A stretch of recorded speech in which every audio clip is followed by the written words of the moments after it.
Kayla Means Photography. Just here to give you guys a two-part tutorial on how I retouch and workflow with using the Greater Than Gatsby collection. And mainly I'm going to be using the Innocence collection. So I'm going to try and go as quickly as possible because this might be a very long video, but also as thoroughly as possible. So let's go ahead and get started and open up our image into Lightroom. And I'll show you the before and after. So we're going to start with an image here. And then this is our final product. So let's go ahead and get started. All right, so open up my image into Lightroom. I usually do this. I usually do a couple of hand edits just to get it quickly done. So here I really like the background. I shot with my 70 to 200. As you can see in the upper right-hand corner, I shot with an ISO of 100. With my 70 to 200, I was at 195 millimeters. My aperture was 2.8, and it was 1/160th of a second. I do like to try to underexpose my image, but as you can see, it's not too bad. I just love what it does for the background, and I know that if I slightly underexpose, it's easier to bring out in RAW than it is if I overexpose. It just doesn't, for me, it just doesn't work. If I see an overexposed image, I'm like, but if I see an underexposed image, I'm like, okay, it's a lot easier for me to work. So as you can tell by the histogram, a little underexposed. So, all right, guys, so what I'm going to do first is I'm actually going to underexpose it more because I really want the background to be more dark while Aubrey is more in focus and more light. So what I'm going to actually do is I'm going to decrease this. We're gonna go about, I think I went 90 the first time. So looks a little dark, but that's okay. So then what else I'm gonna do is I'm gonna come down to my lens correction. I'm gonna enable profile corrections. That just helps with the, don't want to say the warping, but almost, how would I put it? Just how the camera throws it off. It's kind of, I don't know. I can't think of the right word as I am doing a tutorial, but you guys know you're picking up what I'm putting down. And I always like to click the remove chromatic aberration. I mean, honestly, it doesn't look like we have any, but I mean, I always like to err on the side of caution. Okay, so the next thing what I'm going to do is I'm going to come over to my radial filter, and I'm going to draw kind of a oval type shape around Aubrey. Okay, just like that. And then what I'm going to do is I'm going to hit invert mask because I don't want the outside of the mask affected. I want the inside. So I'm going to revert mask. Come up to where it says effect. I'm going to click on these two arrows, and I'm going to go up to exposure. Your guys's may look different. For some reason, mine keeps switching back and forth. I don't understand why it's been doing that. I've never had an issue before. But like I said before, you've got burn, you've got dodge, you've got iris enhance, soften skin, teeth whitening. Really cool. So when you look at your brushes and you're like, man, I need to whiten some teeth, it's really perfect because you can go to your brush tool and I'll do all that. So all right, so we'll go back to that. So I'm on exposure. So what I'm going to do now is I'm going to bring up the exposure inside the circle, just so she looks a little more bright. I don't want to do it too much. Like, I feel like that may be a little too much because I know I can still bring it up with those actions. I just don't want to overexpose her. But I want to expose her enough where it looks like that. That to me is a little too intense. Because this is when the sun was setting, so, I mean, a little underexposure would be nice, but I don't want to go too much. So, I'm going to say, let me try it. Let me go down a little bit. Maybe just right there. I think that's actually pretty good. So if we look before and after, you can see the background's a little bit darker, Aubrey's a little more lighted, and I really like that effect. Okay, so let's do, and then the last thing I'm going to do while I'm in Lightroom is I'm going to add a kind of a vignette. This is darken it even more. Okay, so before and after, and this we're gonna go open up in Photoshop. So right click your mouse, go to Edit in Adobe Photoshop. Now here is where the fun begins. So I do have a Mac and I do use my mouse to edit a lot, but I also have the Wacom Intuos tablet, is that how you say it? Intuos tablet. So I have the pen, and mine is the small version. So I actually really like it, and you'll see it really comes in handy when you want to do like spot healing and, and I can show you guys some of that stuff. So, all right, so I've got my image open here. First thing I'm going to do is go to the Innocence. Let me just click these up. Innocence Retouch. And I have discovered that this set of actions is probably my favorite for retouching. I don't know what it is. I feel like there's so many more tools and everything just looks natural. So I highly recommend, if you're going to purchase a workflow and a retouch, I would definitely go with the Innocence Collection. And also the Laura Jade retouches really works amazing for like high fashion photography as well. Okay guys, so I've got my image open. On my Mac, I'm going to hit Command plus sign because I want to get closer to my subject because we're retouching. And as you can see, so Aubrey's a makeup artist. She's gorgeous. She doesn't need a lot of retouching. But as you can see, we've got some like little blemishes and stuff like that. Just, every stuff that everybody has. The thing about retouching is, and I haven't been doing retouching for a while, I'm still kind of learning about everything, is you don't want to overdo it. You don't want to make the skin look like a plasticky, fake, because it just loses the essence of the image. So I'll go ahead and try and get rid of all these like little tiny little, pores that we have, but I'm not going to worry about getting rid of these wrinkles or anything like that, because that's what makes who you are. So for me, I don't like to go overly crazy in retouching, but honestly, I do it to taste how I like it and how I would think the client would like it, So what I'm going to do is, before I start using any actions, I'm going to use my Spot Heal Remove tool. And the reason why I do that, and I've noticed it, is if I try and do Spot Healing Remove on top of an action, it does not work.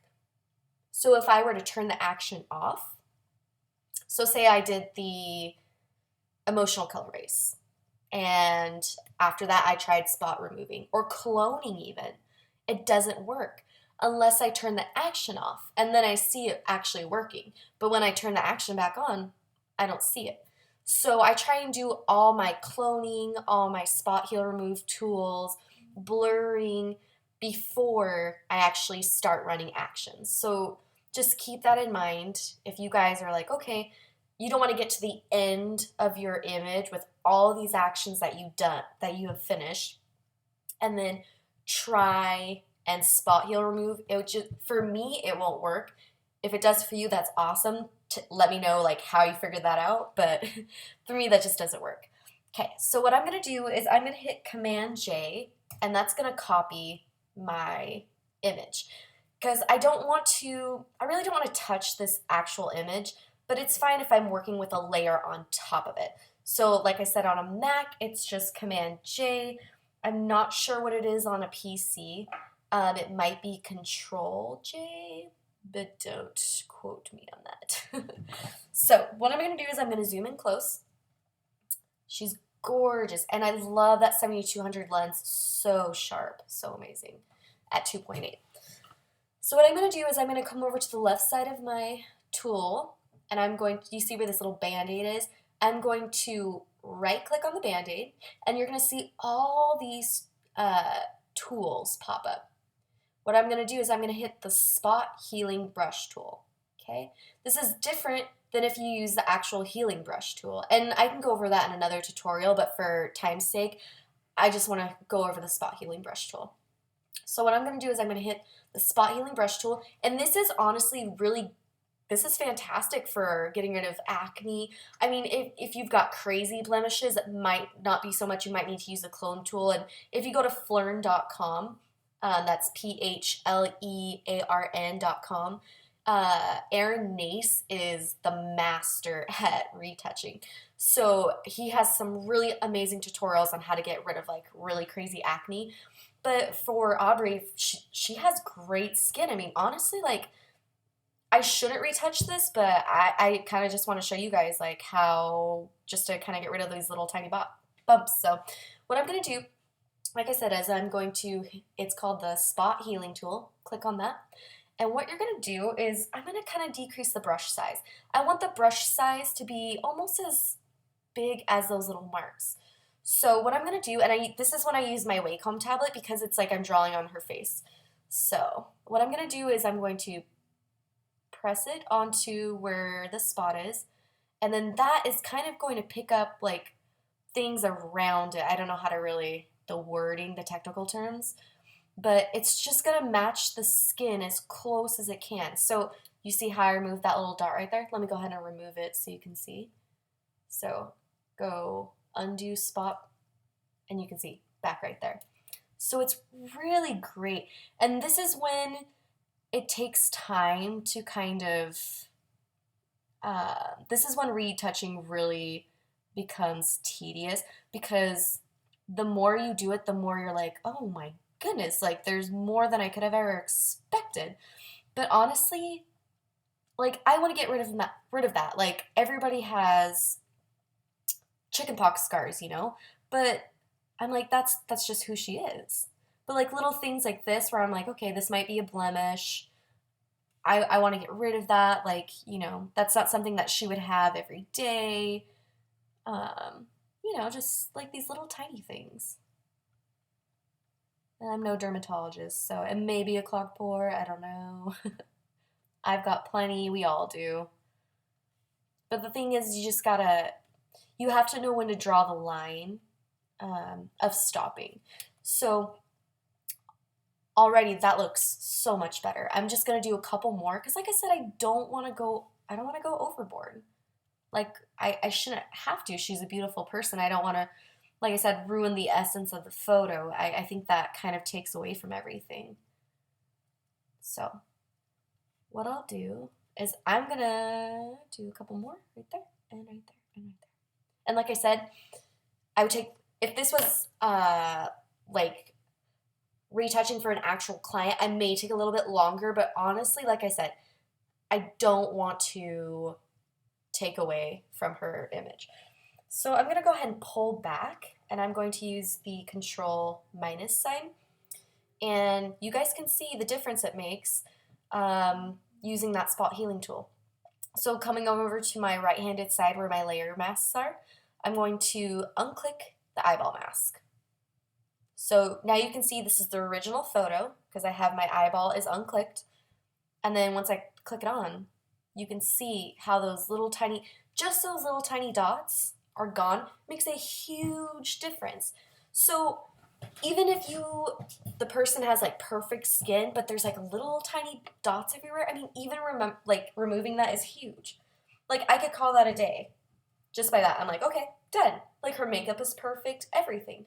But I'm going to show you guys how to go more in depth on that. So now that I have this done, what I'm going to do is I'm going to flatten my layer. So that now becomes the new layer. And now I can start running my actions upon that. So just to kind of summarize, bring it into Lightroom. You're going to want to create a layer, use your spot healing mask to get rid of blemishes and stuff like that, using your cloning tool before you run an action.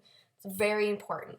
And when you do, I think Laura Jade's retouch, it goes over like duplicating your layer and then spot removing and then doing like makeup kind of retouching and all that stuff. But she has really great makeup, so we're not gonna really do anything too much. So the next thing I'm gonna do is we're gonna do the smoother no detail. I think this one is like the less harsh of the smoother tools. This is the tool, if all the tools in the retouch of anything I've ever seen done, this is where it can get really, really overdone. Especially with new photographers coming in, they want that beautiful airbrush look. Like I've done it before on clients and I'm like, ah, what was I thinking? So it's very, very important. Take this tool, put it in your mind, in your toolbox in your mind, and just remember to be very, very like light-handed with this tool because it really can make or break your image for sure. So with that in mind, on that happy note, I'm going to come over here and I'm going to increase my brush size. And I do that using the bracket tool on my Mac. And that's all I do is I just touch the bracket tool. Boop, boop, boop, boop.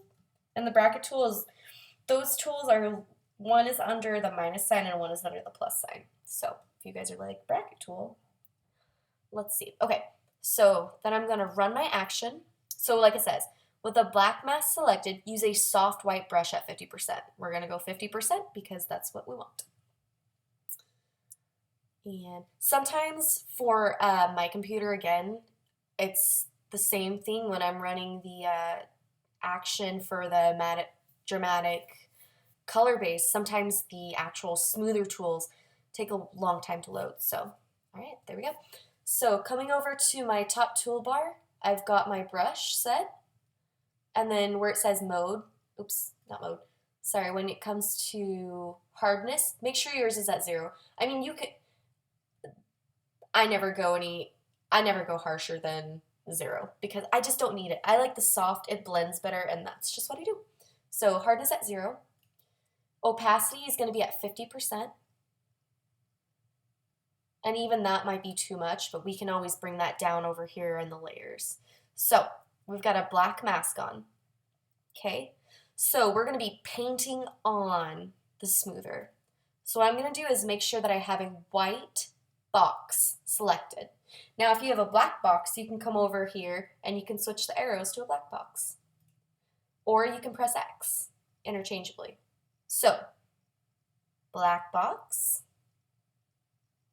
white box, because we're going to be painting this action on, okay? So I'm going to get nice and close to Aubrey. And what I'm going to do is I'm going to decrease my brush. And another thing is, it's going to be really hard for me to see where I smooth because this is where I don't want to over smooth things. So what I'm going to do is I'm going to come over to my backslash. And then this whole image turned red because as you can see in this left, it switched my mask to, switch my brush to black. So go ahead and just switch it to white. Okay. And then we're going to slowly paint this on. So everywhere where you see red has been untouched by your smoother tool. So you want to be careful not to go over it again. So you see how it's becoming more and more opaque. I'm at 50% right now. So if you take your brush up, so that's a 50% swipe. You take your brush up and you're like, oh man, I missed a spot. And you go over it again, now you're at 100%. And it shows up much more. Do you see that? Instead of something subtle like a 50%, you go bam. Now it's 100. So we definitely don't want to do that. So what I'm going to do is erase all that. Paint it with a black brush. If you mess up, just do black on black. Just go right back to black. Okay. Oops. It's kind of freaking out just a little. Okay. Let's just make sure that's what I'm just gonna delete this action. So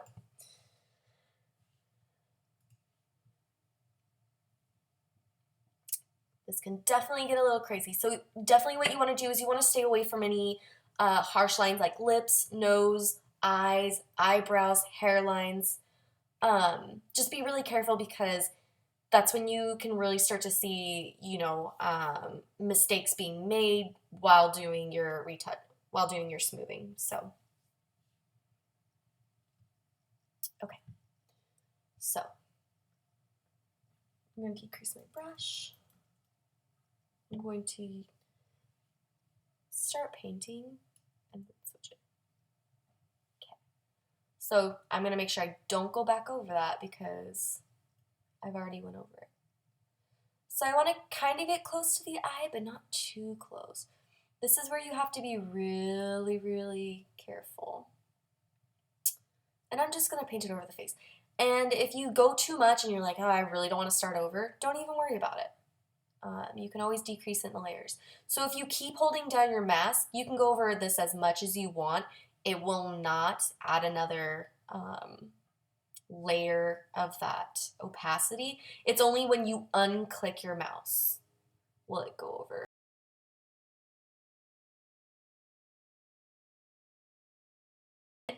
And a word of caution, if your computer freezes up on you as you're editing, don't click away.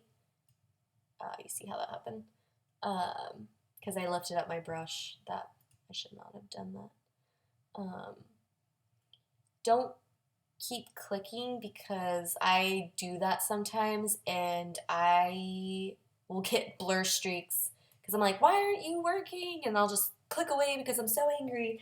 And then like my computer's thinking and then it comes back on and it's like, it was, you know, working, but now you have this huge blur streak and it's just, it's no bueno.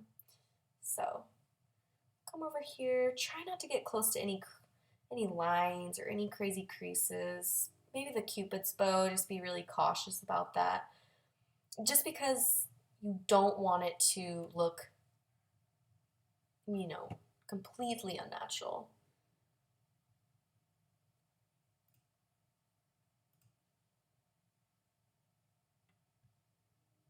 Bump that up just a little bit. Don't know why this, there we go.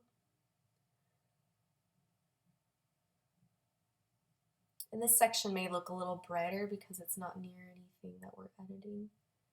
Because we have that strip by the nose. Maybe come up here just a little bit. I don't want to get too close to the hairline. Under the eyebrow is also another problem area. You want it to look smooth, but you don't want it to look too crazy. Yeah, you see I'm hitting those. So maybe just like under the eyebrow, just a little, just a little. Okay. I think for the most part, I like it. And then one other thing is we'll go ahead and kind of smooth out her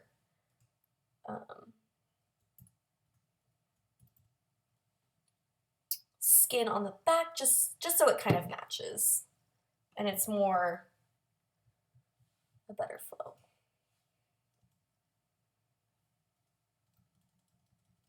And thanks guys for sticking around with me so far. I know retouching is definitely one thing I wish I would have known how to do, and watching so many tutorials really helped me. And yes, using a light hand is definitely, you know, and you don't need to be perfect. Like honestly, like I'm not gonna worry that much, like, oh, I forgot a little piece on the back. It's not gonna make that much of a difference unless you are blurring them like crazy. Sorry, I look a little crazy. So just like that. So to me, I really like it, but at the same time, I can tell that she has had some airbrushing. I'm like, okay, it doesn't look as natural as I like it. So what I'm gonna do is I'm gonna lower that opacity just a little on that mask. Just because I'm beginning to see like, okay, she does have pores and fine lines and stuff, and I really like that about her, but I kind of blurred them out a lot. So I'll go ahead and show you the before and after. So remember, unclick the eyeball. That's going to show you show you what your mask, or what your image looks underneath that action, and then click the eyeball on, and it shows you kind of.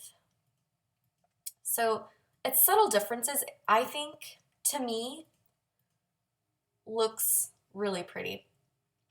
Now, I don't really want to go over, because for me, I don't want to say, I don't have enough experience, fixing skin tones and stuff like that. So hopefully, maybe in the future, once I get a little more experience, I can fix like little skin tones like that. But there's tons of YouTube tutorials to go over that. So, but this is really just kind of a quick edit for retouching. So I'm okay with that. I think that looks great to my taste, and I think she looks beautiful.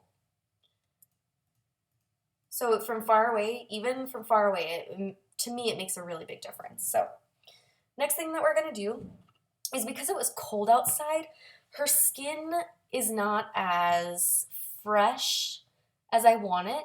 I want it more glowy. You can see it was just super cold. We're in Idaho, so. And if you're from Idaho, shout out to everybody, or if you've ever been to Idaho. So what I'm going to do is, I like using the fresh skin tone. It just brings a more peachier, glowier look to the skin, and I'm all about glowy. So let's go ahead and zoom in. And this one is easy because we're at 100% opacity. So we don't have to worry about lifting up our brush and, going over that line that we went over with 50% opacity. So go ahead and zoom in. What I'm going to do is hit my black backslash. Actually, we'll go right here. And I'm just going to start painting. And as you can see, already making a huge difference. So just kind of going over her skin. From what I've noticed, this doesn't really affect it if you go onto clothes. It may or may not. I don't want to say that it doesn't and then have somebody, like have it ruin an image because they went over their clothes, but just be aware that it could alter what the clothes look like, but so far I haven't had that issue. And just kind of go over everything. This one, you don't really have to worry about the lines as much as you did with the softening. Just get over under the eye. Don't get it in the eye, just because it may alter your whites. But I don't think it. We'll see if it makes a difference. Oops. We'll see if it makes a difference in the hairline. But if it does, I don't think it's that noticeable because I haven't had anybody say anything yet. Go with that. Okay. Don't do the lips. But just stick mainly to the actual skin tone. And then just go ahead and do all this.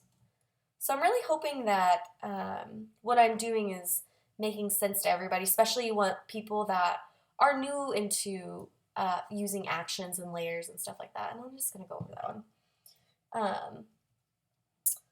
I would take more time to do this, but like I said, since for time's sake, this is probably going to be a really long video, and I don't want to have to bore you with, stuff, because in reality, if you are retouching, it's going to be a hot minute. So in bigger sections, I like to outline and then just make my brush bigger so I can just go over it. This time I'm kind of being a little sloppy because, like I said, this is really just kind of giving you guys a kind of an overview. So say you, for people that don't really know how to work actions, so say you're going over something and you get it on the clothes and you're like, dang, like I got it on the clothes, like what am I gonna do? All you gotta do is, since I'm in a white brush, I'm painting it on. Now if I do the black brush, I'm going to be taking that off. See right there? So I made a mistake, like that's okay. And now I got it back onto the skin. So what I'm going to do is move that back to a white brush and just paint that off. And you see that I'm using a soft brush. It doesn't really give me a hard edge, like as if I were to use this. How that gives me such a hard edge, like so. We don't want that. That's just too unnatural. So make sure, this is why you use the soft brush. You want that soft brush. It layers beautifully, and then It's just easier to remove things with, so I'll just go like that. And I think I'm gonna stick like that.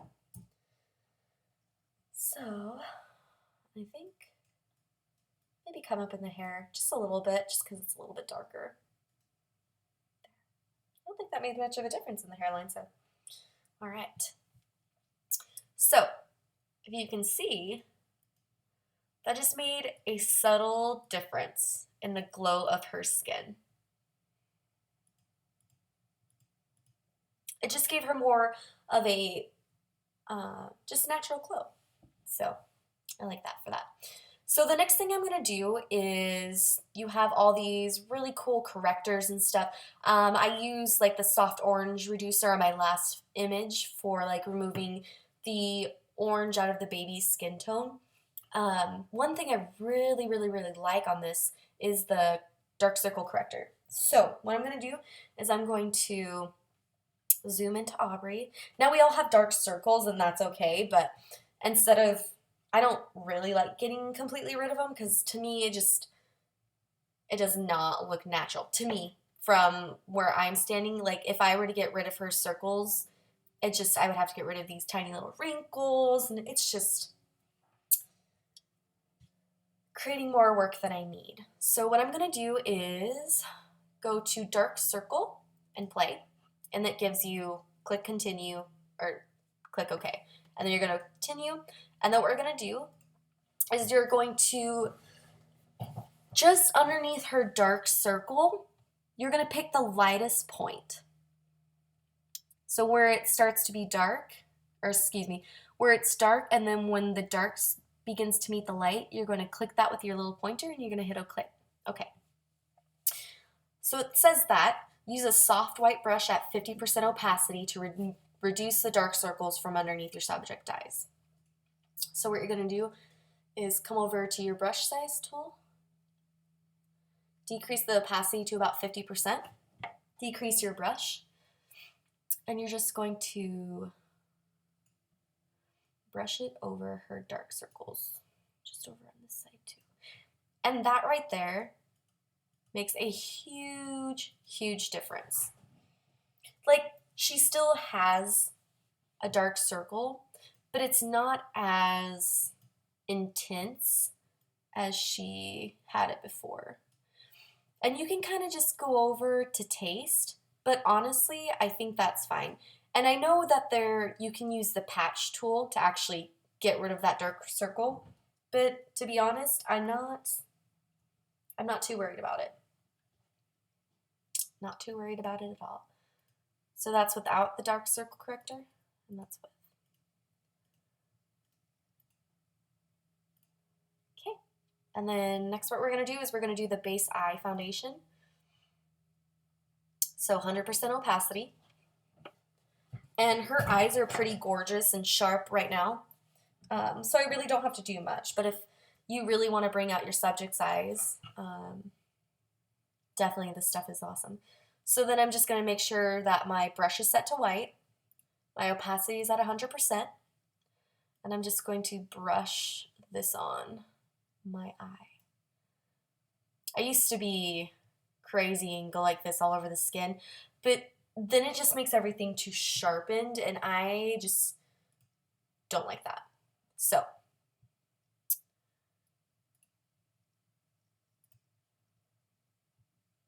just come over here to your brush and then just over the eye. Okay. And then you can go and do some like enhanced brightness, darken rim, shape light.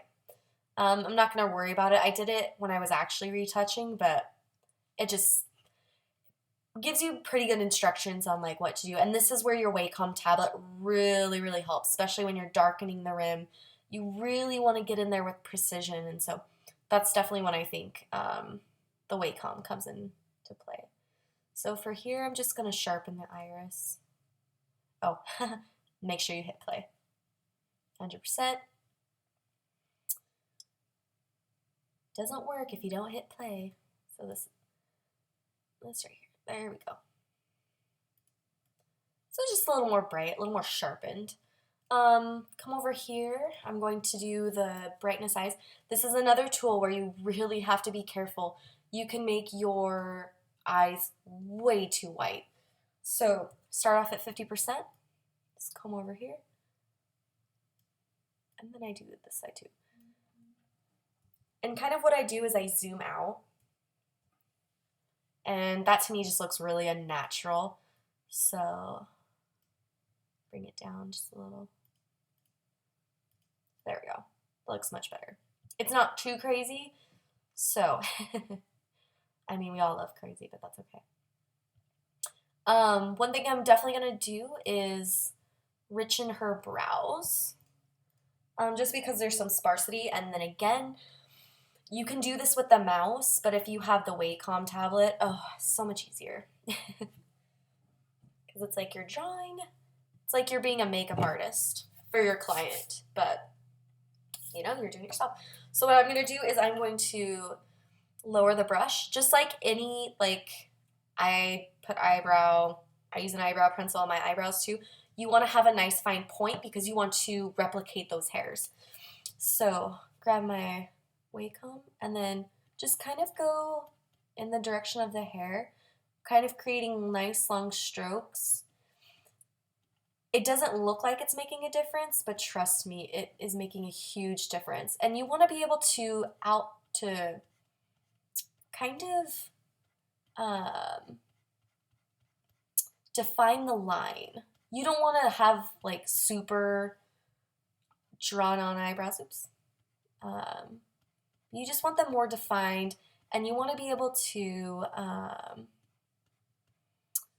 kind of just make it a little more natural. Just like you would normally, like on your own eyebrows. I don't know if any of you guys do it, but I do. So we'll go over here to the before and after. And as you can see, that added more texture, it just adds a little more to her brow. So if we zoom out, it just defines that top line a little bit more. And honestly, like I said, do it to taste, because I think it looks pretty good, but somebody else might think I'm totally wrong. So, like I said, just do it to taste that you think that you would like. Okay, guys, so a couple more things, and then we'll go on to part 2. So, what we're gonna do is we can add some soft gloss. She has gloss on her lips already, but I'll kind of show you guys this. So what you're gonna do is you're gonna go to zoom in close, 100%. And this is just gonna add like a little white on their lips, so it looks almost as if they have a clear gloss on. So if you have a person that maybe doesn't really do color, or just the color didn't show up very well, or the gloss didn't show up very glossy, and you wanted a glossy lip, use the lip soft gloss. The pink is really nice. I haven't tried the red rosy, but try using those tools, because that really helps too. So I don't know why this one takes a while to it's almost like the things that have to sharpen or blur, the actions that need to blur take a lot longer to load on my computer. Oh, and then another thing that I also did was I added a Gaussian blur, and I can show that in my workflow to show you guys how to, even though the background is pretty blurred out, like it's pretty, shooting at 200 millimeters is pretty effective to get that really beautiful bokeh, but sometimes you just want more. So let's see. Yeah, so it's taking a lot longer to load. I may decrease the eye base. To me, it's looking a little intense. So once this surface blur loads itself, we'll go ahead and do that. So if you guys want to post down below, like what are some of your favorite actions, or if this retouch helped you guys, I would love to read your comments. I got really great feedback from the last tutorial I did. So, and I am a huge fan of using greater than Gatsby actions, and I know some people may think that's the lazy way out, but when you are, I'm in school full time, and I just got done with drill from the armies, so I don't have a lot of time to go in and use tools like this um, and spend 4 or 5 hours on one photo. So honestly, using these actions has helped my workflow in time like decrease substantially. Like it doesn't take me as long to edit a photo and it still looks great. So I definitely think that is a huge plus. So, okay, to stop rambling because now it's loaded. We'll go in. We're going to be at 100%. Okay, remember black box, we're going to paint on with white. So make sure our brush is at white. And then we're just going to paint on that. And that just blurs the lip, creating a glossy-like effect, as you can see. You just want to be really careful because you can see it gets pretty blurred. So come over to your opacity, kind of drop that down. And that just kind of even added more like pink into her lips, which I really liked. Okay, so we'll do a quick thing on the hair and then we'll be done for the retouch. Oh, and I'm going to bring down the base eye foundation. There we go. Okay, looks a little bit better. We went from 50% to 30%. So next thing I'm going to do is I'm going to add some soft contrast to her hair, 50%. It just adds a little more pop to the hair, I feel. Sometimes I go with rich, depending on if they have more of a one-tonal hair color. But since she has many, many tones, like purples and blonde and turquoise, I don't really want to go to a dark contrast. So we'll stay away from that. So what I'm going to do is I'm going to increase my brush, and we're just going to paint that on. And that just adds more contrast. That's what it's called. We'll do that. Little hair. Oh, and you can see what it does is it's actually bringing up more colors in the scarf, and I don't want that to happen. So click that to black and just fill that in. So just be really cautious. Also be really cautious because it's so contrasty, it almost makes her hair look oily. So I'm just going to bring that down quite a bit. There we go. It just gives it a little more depth. I guess that would be the best word. A little more depth. So we'll do that. And then the last thing I'm going to do is I'm going to add some rim lighting, even though she has some gorgeous rim light because the sun was back over here and here's the trees kind of blocking her, but we just kind of want to add some of that. So just come around the hairline with your white brush, and that just kind of adds like a subtle light. And I'm going to decrease that, just like that. All right, guys, so what I'm going to do is I'm going to put these all in a group so you can see the before and after.